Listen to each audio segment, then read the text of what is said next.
What if everything you've been told about fiber and gut health is wrong? Did you know your gut bacteria can make butyrate, the magic fuel for your gut, without a single bite of fiber? Let me show you how protein can do what plants can't.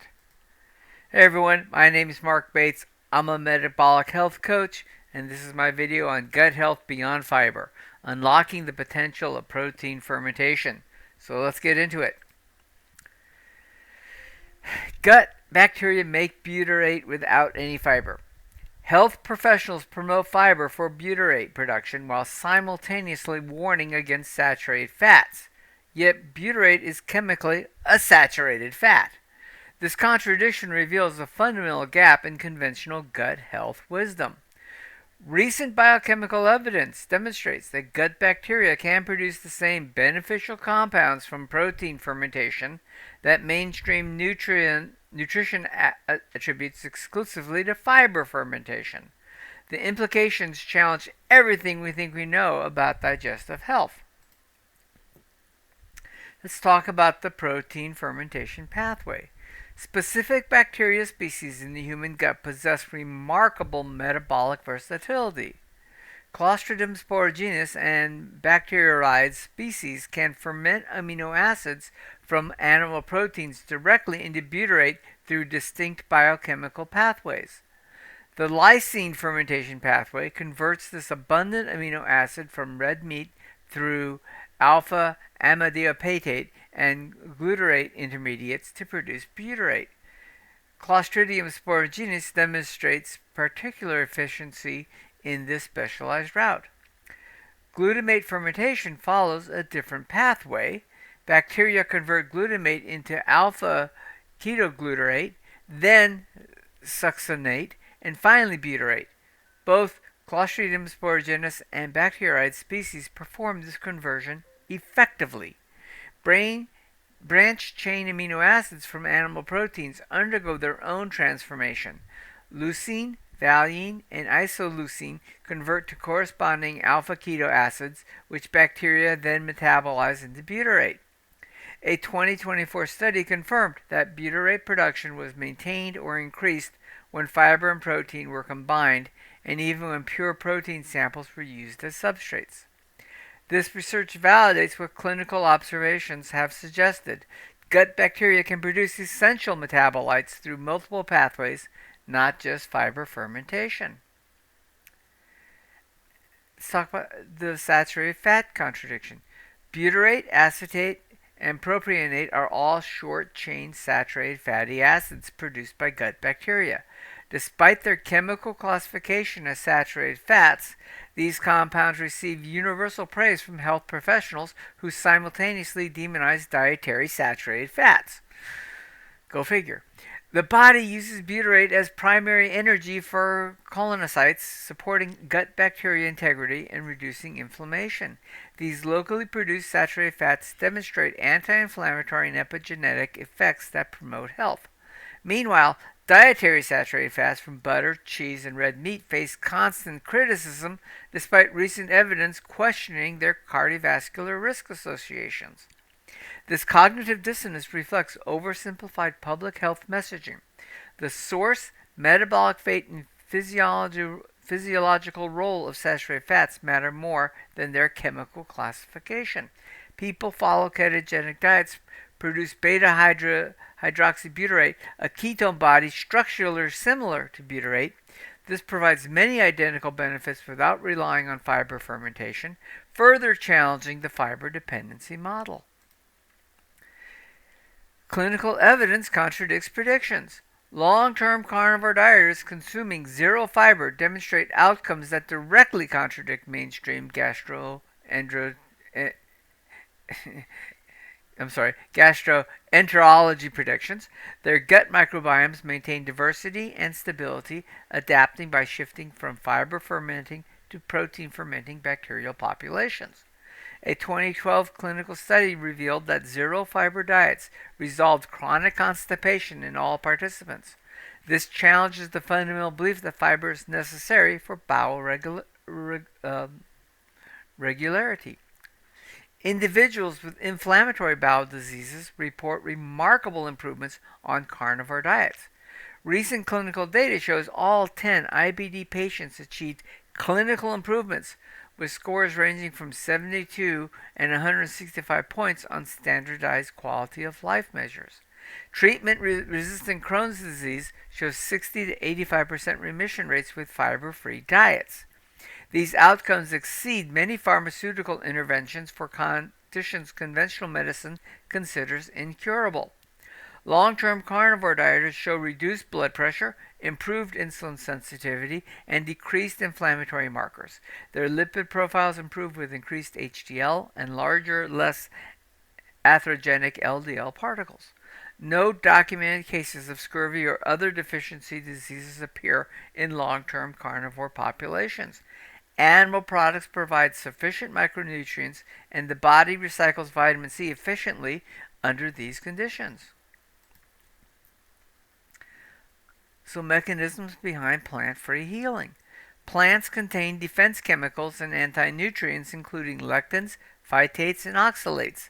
These compounds can damage gut lining through microabrasions and increase intestinal permeability. Removing all plant matter eliminates these irritants, reducing immune activation and allowing gut lining repair. Plant lectins disrupt tight junctions between intestinal cells, increasing permeability and bacterial translocation. Chronic exposure to plant antigens can trigger molecular mimicry, where immune systems attack body tissues. These exacerbates autoimmune conditions like Crohn's disease. Fiber and plant carbohydrates feed both beneficial and pathogenic bacteria indiscriminately. In treatment-resistant IBD, certain pathobionts may flourish on fiber, perpetuating inflammation.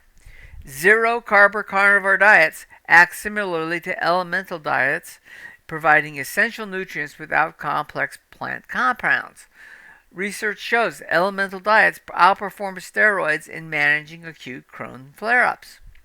Symptom remission often occurs within days to weeks, faster than full gut mucosal healing requires. This suggests removing plant antigens quickly reduces immune activation while gut lining gradually repairs. There's an evolutionary context to consider as well. Humans evolved as hypercarnivores, obtaining at least 70% of calories from animal sources for hundreds of thousands of years. Our anatomy reflects these adaptations. Human colons and cecums are smaller compared to herbivorous primates, indicating limited capacity for fiber fermentation. We demonstrate high efficiency in protein and fat digestion and absorption.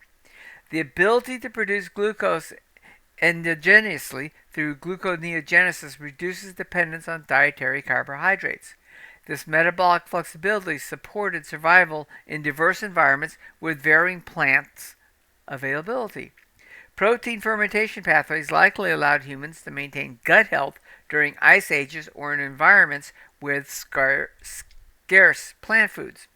This challenges assumptions that fiber fermentation was essential for human survival. The essential tissue hypothesis explains the trade-off between gut size and brain development. Energy reallocation from gut fermentation to brain growth favored nutrient-dense animal-based diets over high-fiber plant-based alternatives. Plants served seasonal, opportunistic, or medicinal roles rather than staple food functions. Many wild plants contain toxins requiring fermentation and cooking for detoxification. Research paradigm requirements. Current gut health research requires fundamental restructuring beyond the fiber-centric model. The scientific community must adopt individualized approaches, recognizing that fiber benefits some while irritating others. Longitudinal controlled feeding trials should compare high-fiber plant-based diets against zero-fiber carnivore approaches. These studies must measure gut microbiome composition, short-chain fatty acid (SCFA) profiles, barrier integrity markers, and inflammatory indicators over a minimum of a six-month period. Metabolic studies using isotope-labeled amino acids can trace biochemical pathways of butyrate production from protein versus fiber substrates. This approach would provide direct evidence of substrate-specific synthesis mechanisms. Clinical trials in treatment-resistant gut disorders should test a carnivore diet efficacy against high-fiber interventions. These studies require symptom tracking, endoscopic evaluation, and histological assessment with microbiome profiling. Personalized microbiome protocols could develop methods to optimize protein fermentation or assess individual fiber tolerance. Sequential dietary interventions with microbiome monitoring would enable tailored recommendations. There's a clinical application framework. Healthcare providers must shift from universal fiber emphasis to personalized nutrition approaches. Individual patient responses to fiber require assessment, considering that some experience inflammation, bloating, or gut irritation from high fiber diets. Protein fermentation pathways should be leveraged for gut and metabolic health through diets supporting beneficial bacteria populations. High-quality animal proteins and fats provide substrates for these pathways while supporting gut barrier integrity. Fiber supplementation recommendations require reevaluation, particularly for patients with insulin resistance, inflammatory bowel disease, irritable bowel syndrome, or metabolic syndrome. Gradual elimination protocols can identify individual fiber tolerance levels quickly. Ketogenic and carnivore dietary principles should integrate into metabolic dysfunction treatment protocols. These approaches naturally produce ketone bodies with systematic anti-inflammatory and metabolic benefits without fiber dependence. Comprehensive and nutritional assessment must identify and correct deficiencies while removing dietary allergens and toxins that impair metabolism. Diet quality and metabolic context matter more than fiber quality alone. So let's talk about the future and implications. Understanding protein fermentation as an effective pathway for gut health fundamentally changes dietary intervention approaches. The shift from fiber-centric models to personalized metabolism-focused strategies leverage protein and ketone metabolism benefits. This evidence suggests human gut microbiomes possess remarkable adaptability, capable of deriving essential metabolites through multiple pathways. Gut health depends on various metabolic routes, including ketone production and amino acid utilization, not solely fiber fermentation. The recognition that fiber may function as an emergency backup system rather than an essential dietary component opens new therapeutic possibilities. Some individuals may achieve optimal gut health through protein fermentation, while others require fiber-based approaches.